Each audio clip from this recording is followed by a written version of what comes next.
Hi, I'm Digital Fam and welcome to my YouTube channel. Thanks for stopping by. So in this video, I'm going to share a story about how there were certain things in my life that aligned, and I'd like to say were divinely orchestrated, just so I could be a nurse. Now, some of the concepts that I'm going to be mentioning are divine guidance, fate, and the idea of soulmates. Now, whether or not you believe in these things or whatever your religion is, it doesn't really matter. This is a really incredible story, and I would urge you to continue watching. So, if what I've said has piqued your interest, then by all means, I better get started. Before telling this story, I had to really decide how I was going to tell it, because for me, it really started at the time when I was 12 years old. Now, each part of the story is a story within itself, and I'm most likely going to take those bits and create another video about it. But here I only want to demonstrate the timeline and what were the things that had led me to a nursing career. That's another story, which, by the way, I never wanted to be a nurse. Absolutely not. Now, back then when I was young, a lot of the fashion magazines didn't really have Asian representation, especially the cover. A lot of the covers had models that had blonde hair and blue eyes or green eyes or maybe even brown. You could barely even see a model that had dark brown hair with dark brown eyes and much less Asian.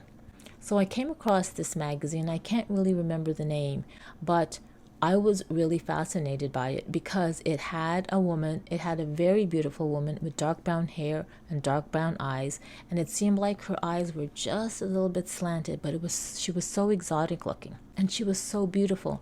And when I saw her face on the magazine, it was like a revelation, and I felt somehow hopeful or happy that maybe one day that could be me. And I'll tell you, I kept that magazine for the longest time, and it was always beside my bed.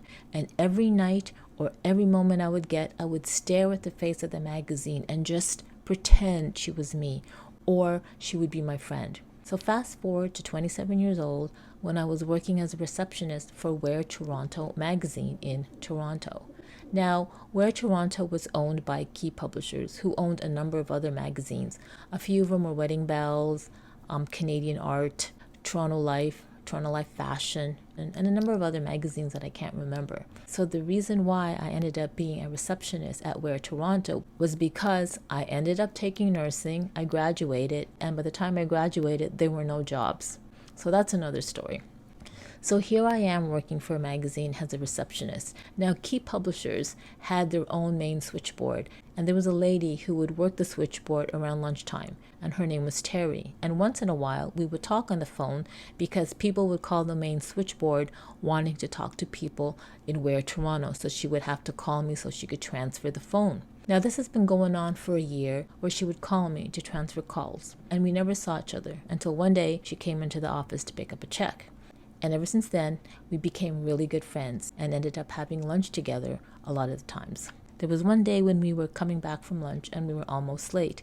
So instead of me taking the long way to go back to the office, Terry said, "Why don't you go through Toronto Life and I'll show you, because there's a way you can get from Toronto Life all the way through the building down to Wear Toronto." And I said, "Sure, okay." So she opened the door and we started to go up these very steep, long steps up to the office. And this is the first time I've ever entered this part of the building. So as I was going up, there were these big, large posters, I guess of magazine covers, on the left-hand side of the wall. So as I was going up the stairs, I was looking up at each magazine cover. By the time Terry got to the top, she thumped on the wall and she did this, "Oh, don't bother looking at this one." And I didn't know what she meant because I was considerably still behind her. So she turned around and went into the office. And by the time I got to the top of the stairs to see what she was talking about, I turned, and I kid you not, that was the magazine cover that I saw when I was 12 years old. I was in shock. So I hurried up and went into the Toronto Life office where Terry was. And then it had dawned on me that Terry was the model on the magazine. Now, the reason why I didn't recognize her is because, number one, that was when I was 12 years old. I was already 27, and well, Terry didn't look how she looked back then. And apparently she was 17 years old when she posed for the cover. I was in tears and she didn't know why. And I said, Terry, you're the model in the magazine. And she goes, oh yeah, but please don't make a big thing about it. And I go, Terry, you don't understand. I said, I saw that magazine when I was 12 years old. And I kept that magazine by my bedside. And I would always look at it and stare at it and just wondering and thinking how this person could be my friend. And she was just like, I guess she didn't know how to take it. So anyway, that's a moment where here at 12 years old, I was very much enamored by this face on the cover of a magazine. And then many years later, for me to meet her. And we actually became friends. So here's another thing. At that time, I was with my boyfriend of 3 years. And one day Terry said to me, you know what? You need to meet my neighbor, John. And I'm like, what? Why? And she goes, I don't know, but there's something about him and something about you that you guys are both like really quirky and you probably get along, and I don't know, but you just got to meet him. And I was like, Terry, I have a boyfriend. And she goes, so what? You're not married and it doesn't matter. Just got to meet him. So over the course of 2 years, she kept saying this intermittently, you got to meet my neighbor John. She would tell me about her neighbor John, and then she would always say, you really got to meet my neighbor John. You two really need to get together. And every time she said that, it really made me angry because it felt like she didn't respect the relationship I had with my current boyfriend. So fast forward 2 years, my boyfriend made a decision to move away so that he can pursue a career in acting. So it was this summer when he moved away that finally Terry said, you know what, you need to meet my neighbor. So let me tell you something. Once I did meet her neighbor, John, we got along so well. He was like a soulmate in so many ways. And that will be another video because that in itself is a story. So I met John at the end of July of 1996. And ever since then, we were inseparable.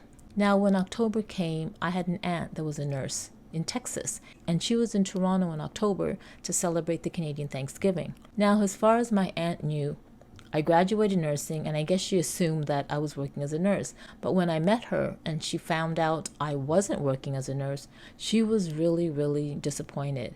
And she said to me, you need to come down to Texas and be a nurse. Now, at this time, I was no longer a receptionist for Wear Toronto. I was already a new media coordinator for Wear Magazines International. And I explained that to her, like, I have a career, blah, blah, blah. And she says, no. You need to be a nurse. You need to come down to Texas because they're looking for nurses and they're giving $12,000 sign-on bonuses. And I was like, it doesn't matter. Now remember, I never wanted to be a nurse. So with that said, I saw John earlier that night and I told him, hey, Johnny, guess what? And he goes, what is it, sweetie? And I said, my aunt from Texas came and was visiting us. And you know what she said? She said that I should be a nurse. I should go down to Texas for a 2-year contract because they're giving sign-on bonuses of $12,000. Isn't that crazy? And then he said, well, what's so crazy about that? And I went, well, because in my mind, I already was working as a new media coordinator. And so the idea of being a nurse was a closed door. And then he said to me, sweetie, don't you know that nursing is one of the greatest services that you can do for God? And I just looked at him because we never talked about religion. I didn't even know what religion he was. So for him to say something like that was like really weird. And then I said, well, yeah, but, and then I said, well, I don't want to be a nurse. I already have a career. And then he said to me, sweetie, what if you took nursing and it's only 2 years, and at the end of 2 years, we'll get married in France? Well, that absolutely changed my tune. Now, how that turned out, that's another video. So suffice to say, it's like he dangled the golden carrot and absolutely I bit it. Now, you need to know that even though he said that at the end of 2 years, we would get married in France, he never proposed. I just realized that wasn't an actual proposal. And number two, I still had to process the fact that it was okay with him for me to go to Texas for 2 years and when our relationship was just new. But anyway, he ended up telling me that I would go to Texas first and that he would follow me in 3 months' time. So I ended up driving to Texas with my aunt on Wednesday, I think October, I don't know what it was, and it took us 2 days to drive there. We ended up stopping in Austin for me to get a temporary nursing license, and then November 3rd was when I started my nursing career. And just to let you know, I did finish my 2-year contract, and in fact, I ended up staying longer in Texas. I was actually a nurse for 11 years. So, did I end up getting married in France eventually? That's in the next video. Well, I hope you liked the story, and believe me, there are so many more. Well, that's it for now. Bye.